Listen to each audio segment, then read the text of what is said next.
은혜 강가로 저 십자가의 강가로 내 주의 사랑 있는 곳 내 주의 강가로 내 주의 은혜 강가로 저 십자가의 강가로 내 주의 사랑 있는 곳 내 주의 강가로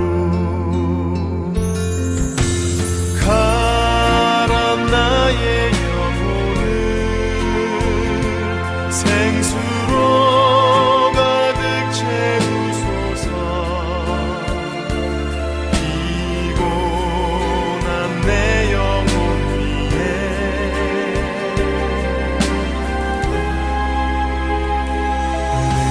주의 은혜 강가로 저 십자가의 강가로 내 주의 사랑 있는 곳 내 주의 강가로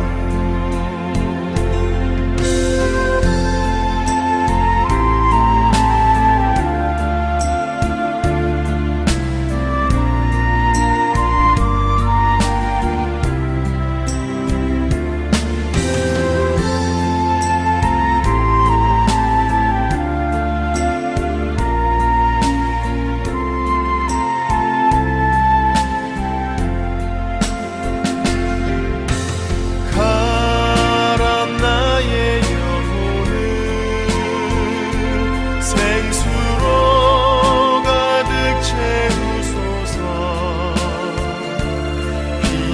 피곤한 내 영혼 위에 내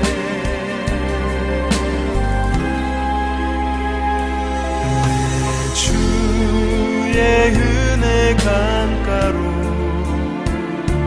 저 십자가의 강가로 주의 사랑 있는 곳 내 주의 강가로 내 주의 강가로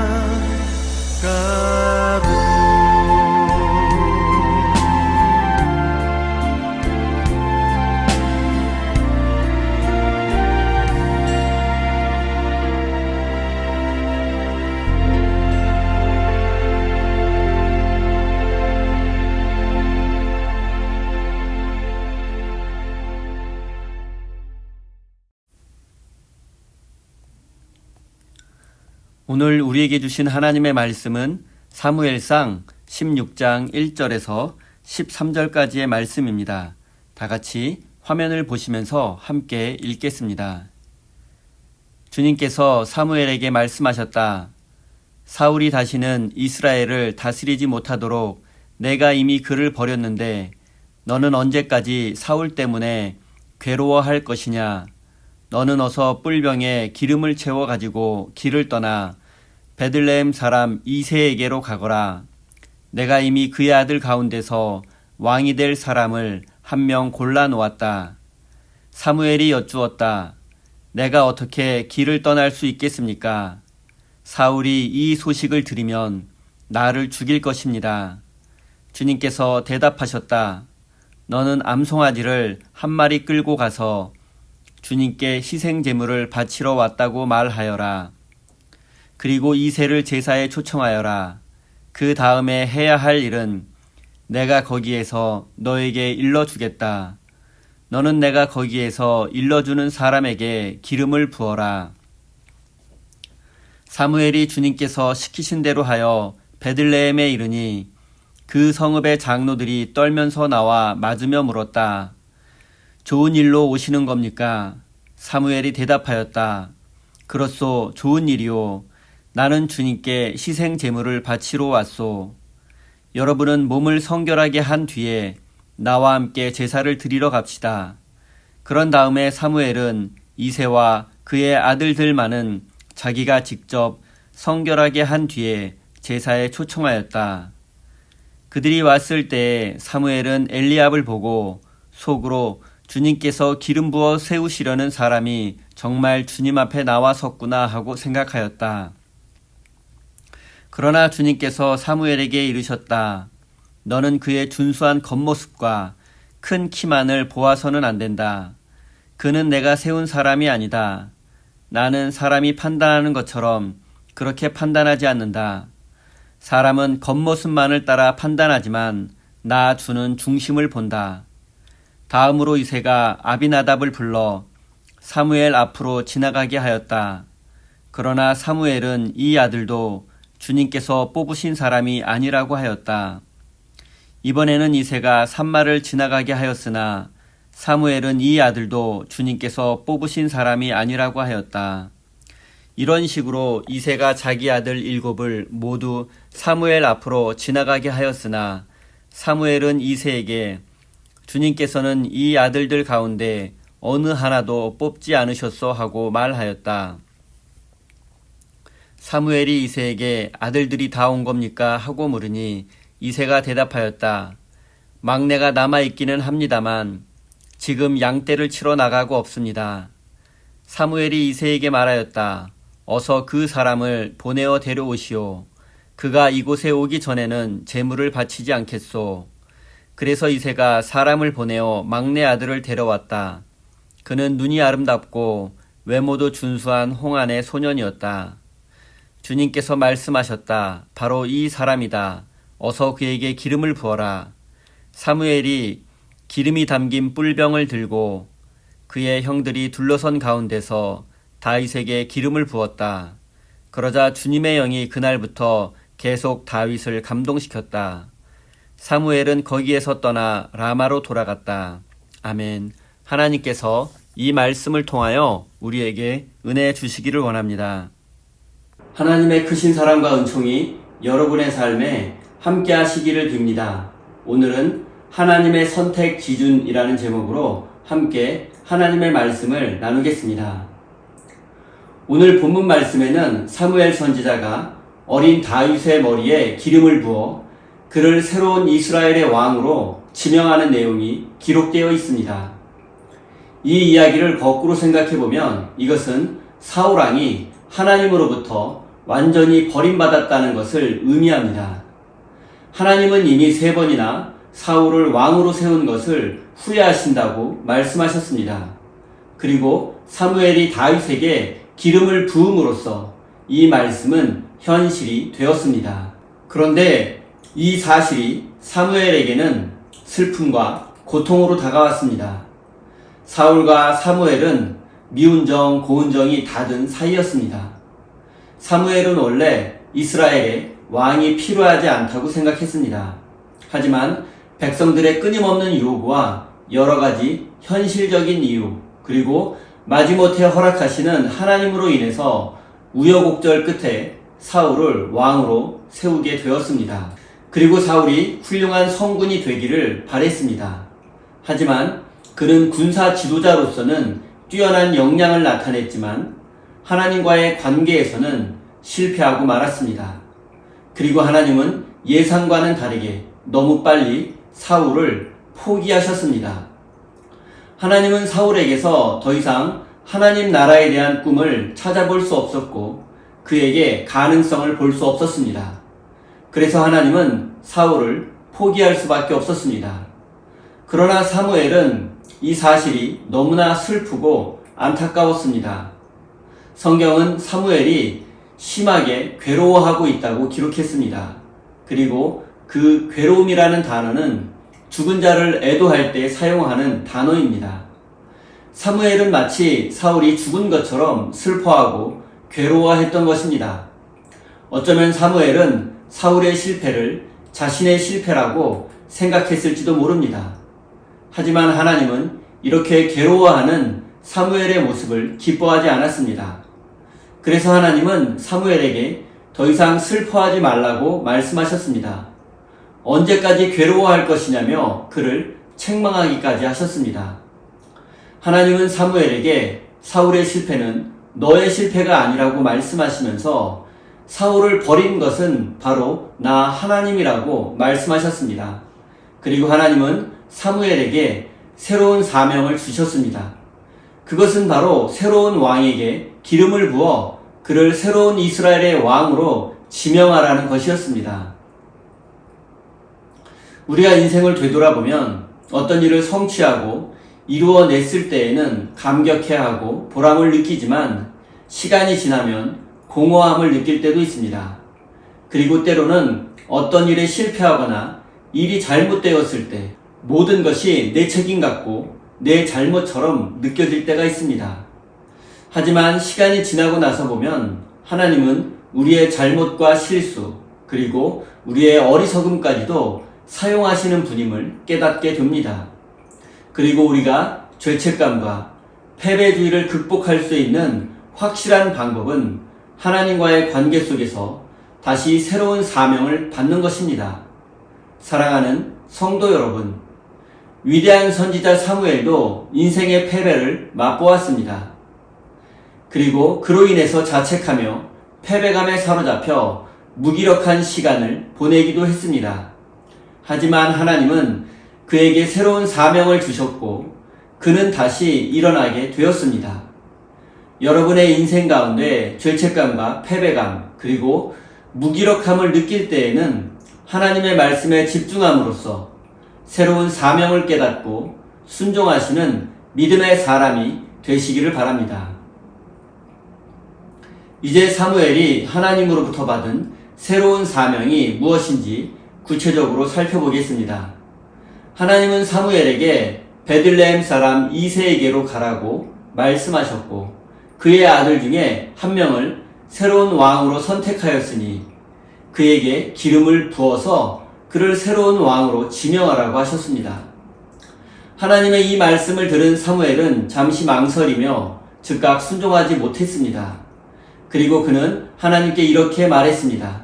하나님, 내가 만약 새로운 왕을 세우려고 한다는 사실을 사울이 알게 된다면 틀림없이 그가 나를 죽이려고 할 것입니다. 라고 말하며 두려움을 나타냈습니다. 사무엘은 바로 얼마 전에 길갈에서 순종이 제사보다 낫다고 설교하며 공개적으로 사울왕을 꾸짖었던 사람입니다. 그런데 그런 그가 목숨이 두려워 하나님의 명령에 순종하지 못하는 모습은 역설적입니다. 사무엘은 백성들과 사울 앞에서는 하나님의 말씀을 당당하게 선포했지만 그 역시 하나님 앞에서 완벽한 사람은 아니었습니다. 그도 인생의 위기와 죽음의 두려움 앞에서는 그저 연약한 한 사람일 뿐이었습니다. 그리고 인간적으로 생각해보면 사울의 말에는 충분히 일리가 있습니다. 하나님께서 이미 사울을 버리셨다고는 하지만 그는 여전히 많은 백성들의 지지를 받고 있으며 실질적으로 군대의 총사령관이기도 합니다. 사울이 비록 종교적으로는 파문을 당하기는 했지만 그는 여전히 이스라엘의 왕이었습니다. 그런데 사무엘이 특별한 이유 없이 베들레헴을 방문해서 사람들과 접촉하게 된다면 틀림없이 사울의 의심을 받게 될 것입니다. 혹시라도 사무엘이 다른 누군가에게 기름을 부었다는 사실이 알려지기라도 한다면 사무엘은 즉시 체포되고 처형당하게 될 것입니다. 더군다나 사울왕이 사무엘에게 좋은 감정을 갖고 있을 리도 없습니다. 얼마 전에 사무엘은 사울을 위해서 제사 드리는 것을 거부했었고 백성들 앞에서 아말렉 왕 아각을 직접 처형함으로써 사울의 영광을 가로채기도 했습니다. 더군다나 백성들 앞에서 사울을 꾸짖음으로써 공개적인 망신을 주기도 했습니다. 따라서 사울왕이 사무엘에게 좋은 감정을 갖고 있을 리 없습니다. 그렇기 때문에 사무엘이 새로운 왕을 지명하라는 하나님의 사명을 받고 두려움을 느끼는 것은 결코 기우가 아닙니다. 그러나 하나님은 결코 사무엘을 꾸짖거나 그의 용기 없음을 책망하지 않으셨습니다. 그 대신 그에게 방법을 알려주었습니다. 그것은 바로 베들레헴에 제사를 드리러 가는 것처럼 꿈이라는 것입니다. 이스라엘 백성들이 드리는 제사 중에는 1년에 한 번 드리는 매년 제사라는 것이 있습니다. 그것은 1년에 한 번 흩어진 가족들이 한 곳에 모여서 제사를 드리는 것입니다. 우리가 명절에 온 가족이 모여서 함께 예배하는 것과 비슷합니다. 그리고 사무엘에게는 베들레헴에 가까운 친척이 살고 있었습니다. 그래서 매년 제사를 드리기 위해서 베들레헴에 방문하고 그곳에서 이새의 아들 중에 한 명에게 기름을 부으라는 것입니다.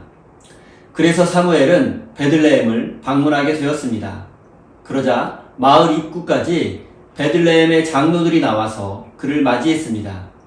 하지만 그들의 마음에는 두려움이 가득했고 사울이 자신들의 마을에 오는 것을 달가워하지도 않았습니다. 왜냐하면 그들도 사울왕과 사무엘 선지자가 불편한 관계에 있다는 사실을 잘 알고 있었기 때문입니다. 더군다나 베들레헴이 속한 유다 지파는 사울이 속한 베냐민 지파와 라이벌 관계에 있기도 했습니다. 이런 상황에서 사무엘 선지자가 베들레헴을 방문했다는 사실을 사울왕이 알게 된다면 틀림없이 의심을 받게 될 것입니다. 그래서 베들레헴의 장로들은 사무엘을 보자 그에게 평안을 위해서 오십니까? 라고 물어보았습니다. 이 물음에는 베들레헴 사람들의 두려움이 고스란히 담겨 있습니다. 그러자 사무엘은 평화를 위해서 왔다며 그들을 안심시켰습니다. 나의 가족들과 함께 제사를 드리러 온 것이니 걱정하지 말라고 말하며 이새와 그의 아들들을 제사에 초대하고 싶다고 말했습니다. 베들레헴 사람 이새는 그 마을에서 꽤나 영향력이 있는 사람이었습니다. 그렇기 때문에 그를 초대하는 것이 이상하게 느껴지지 않았을 것입니다.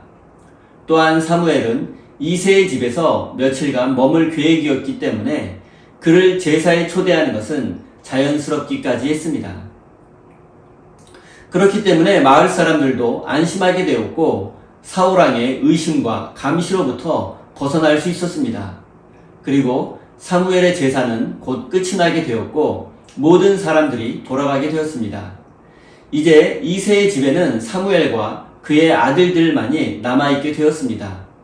그러자 사무엘은 이새에게 모든 아들을 데려오라고 명령했습니다. 내가 당신들의 아들을 모두 보아야 하겠다고 말했습니다. 이새는 사무엘 선지자의 진짜 방문 이유를 알기라도 한다는 듯 자신의 아들들을 모두 선지자 앞으로 데려왔습니다. 사무엘은 이미 사울의 실패를 한번 경험했기 때문에 이번에는 정말로 신중하게 이새의 아들들을 살피려고 했습니다. 그리고 사무엘은 그의 큰아들부터 한 명씩 차례로 면접을 했습니다. 고대 근동 사회에는 모든 것이 큰아들 중심이었기 때문에 큰아들부터 면접을 보는 것은 매우 자연스러웠습니다. 그리고 사무엘은 이새의 큰아들 엘리압을 보자 바로 이 사람이 하나님이 택한 사람이라고 생각했습니다. 왜냐하면 그는 사울처럼 큰 키와 잘생긴 외모를 지녔기 때문입니다.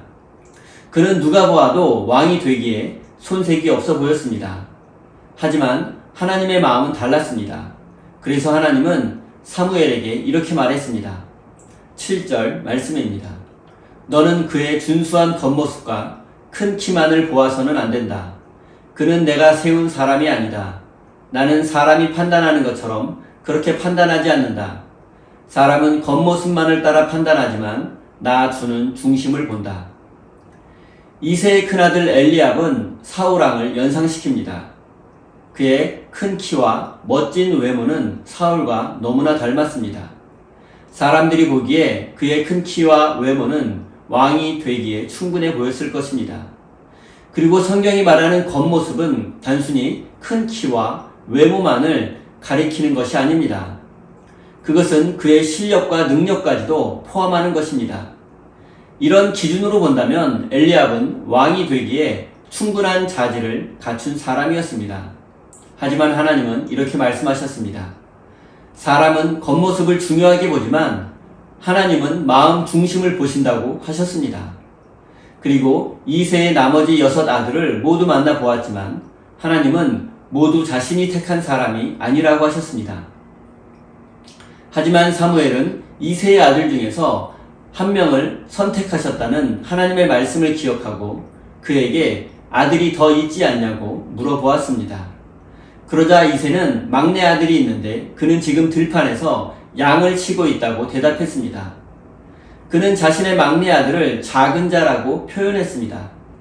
사울이 처음 소개될 때에는 큰 자라고 소개되었는데 그것과 되조를 이루고 있습니다. 그리고 작은 자라는 뜻은 왕이 될 가능성이 없다는 뜻이기도 합니다. 또한 막내 다윗이 양을 치고 있다는 것은 그가 집안에서 인정받지 못하고 있음을 나타내는 것이기도 합니다. 목동은 더럽고 냄새나는 직업이었으며 사람들로부터 인정과 존경을 받을 수 없었습니다. 당시 목축은 자급자족이 목적이었기 때문에 소규모였고 아들이나 여성들의 몫이었습니다.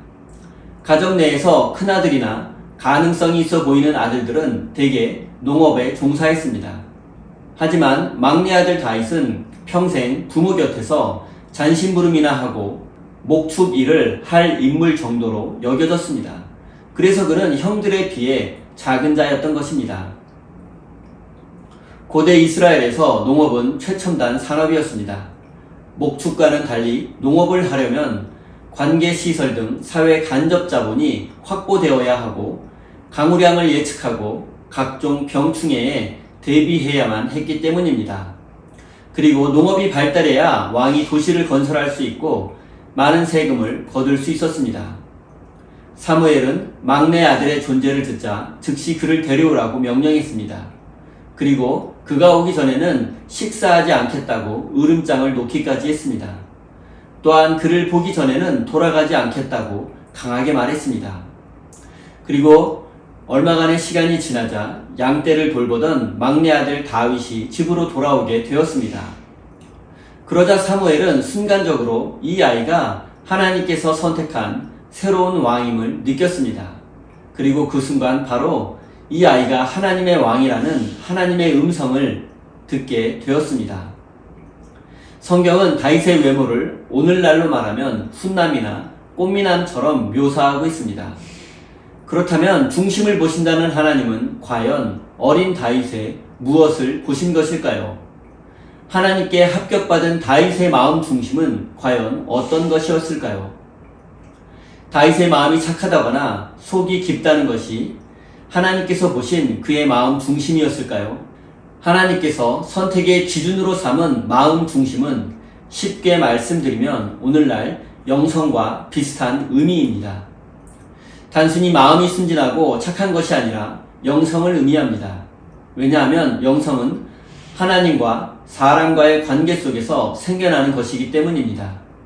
성경에 자세히 기록되어 있지는 않지만 어린 다윗은 양떼를 돌보는 것이나 그 무엇을 할 때나 늘 하나님과 동행하며 하나님의 뜻을 마음에 품고 생활했음을 성경 여러 곳의 증언을 통해서 알 수 있습니다. 사랑하는 성도 여러분, 하나님의 선택 기준은 우리와 다릅니다. 우리는 외모와 배경과 실력과 능력을 보지만 하나님은 우리의 마음 중심을 보십니다. 하나님의 뜻을 마음에 품고 그분과 동행하는 삶을 사모하는 그 마음이 바로 하나님의 선택 기준이었습니다. 사랑하는 우리 세임교회 성도 여러분, 다윗은 누가 보아도 왕이 될 자격이 없는 작은 자였습니다. 하지만 세상적으로 볼 때 볼품없고 부족한 그였지만 그는 하나님께 선택받았고 장차 이스라엘의 위대한 왕이 되었습니다. 어쩌면 작고 볼품없는 우리의 모습에 실망하고 세상살이에 두려움이 느껴질 때라도 여러분의 마음 중심을 잃어버리지 마십시오. 여러분의 마음 속에서 하나님의 뜻을 잃어버리면 안 됩니다. 하나님과 동행하는 거룩한 삶에 대한 꿈을 포기해서는 안 됩니다. 작은 자 다윗이 선택받고 하나님께 쓰임받았던 것처럼 여러분 모두 하나님께 쓰임받는 거룩한 믿음의 사람이 되시기를 예수님의 이름으로 축원드립니다. 우리 다 함께 주신 말씀 가슴에 새기며 기도의 자리로 나아가겠습니다.